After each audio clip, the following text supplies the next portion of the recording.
Samantala mga kabrigada, humarap si Senate President Tito Soto sa Independent Commission for Infrastructure Chairperson, retired Supreme Court Associate Justice Andres Reyes Jr.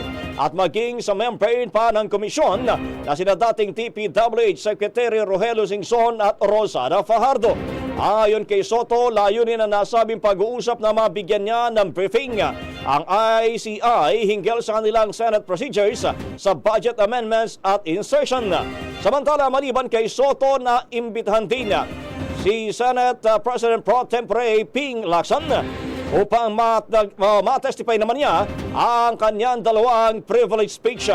Tiniyak naman ni Lacson na bukas ang Senate Blue Ribbon Committee na ibahagi sa ICI ang anumang ebidensyang makukuha nila mula sa kanilang pagdinig.